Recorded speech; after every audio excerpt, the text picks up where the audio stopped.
Good morning, elephants. It's Miss Jill. I am going to read a book to you today, and it is called Everything Spring.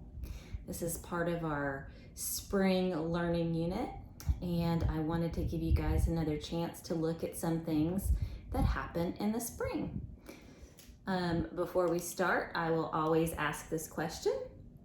What part of the book is this? Did I hear you say front or cover? That is correct.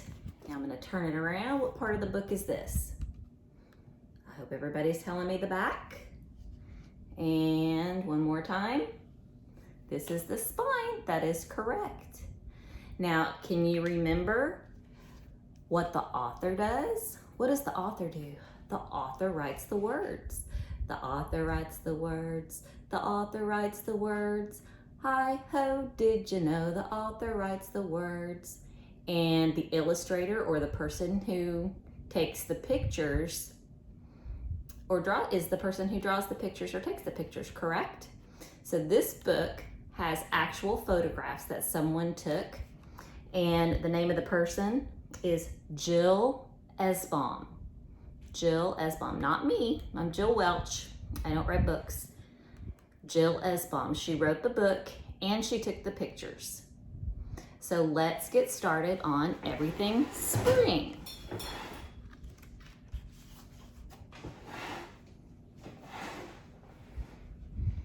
You never know where a new friend might pop up. Isn't that a cute little chick?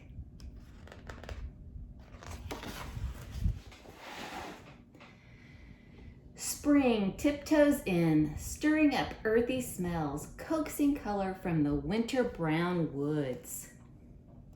In new undergrowth, barely visible, spots curled up, legs tucked, a newborn fawn watches. So a baby deer, this is a baby deer. A baby deer is called a fawn.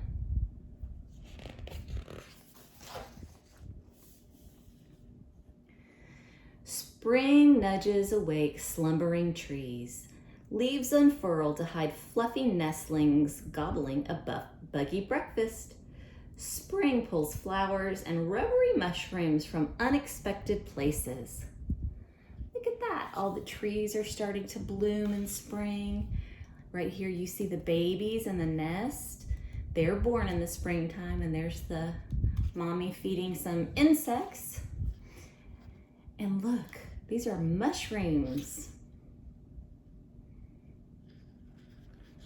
All kinds of really fun things. Spring welcomes new arrivals. Deep in the meadow grass, velvet bunnies huddle, noses twitching, twitching, twitching. Fuzzy ducklings totter to a rippled pond. Splish splash, in they go, webby feet piddly paddling. So the baby bunnies are born in the spring. Here's the mama duck, and here's all of her little ducklings.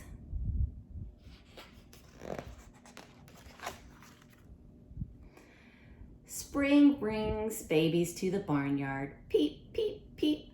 Hoppy yellow chicks explore beyond the nest. Silken piglets reap for breakfast.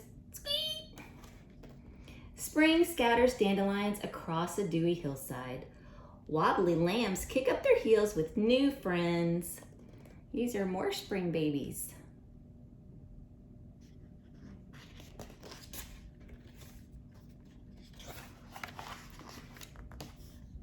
Spring turns trickles to streams.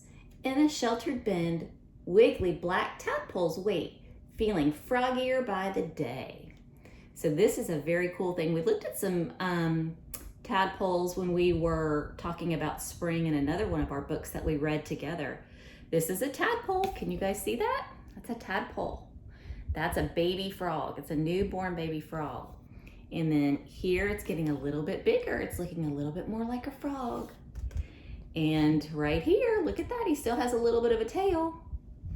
And then eventually he will turn into this nice big frog.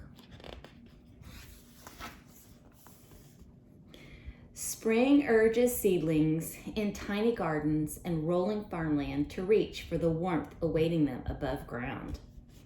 and invites wind-scattered seeds to take root in her soft, damp soil. Look at this little sprouts coming up. And eventually they turn into these flowers and big trees, grass.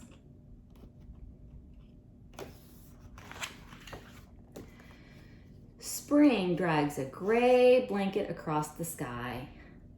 Plip, plop, plip. Every creature hurry-scurries home to sit tight till the rumbly storm passes. This little bunny rabbit, look at this little rabbit trying to hide from the rain underneath a leaf.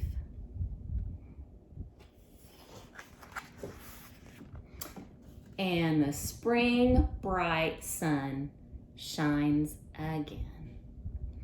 The end, my friends. That was our book, Everything Spring. I hope you enjoyed it, and I will see you again soon.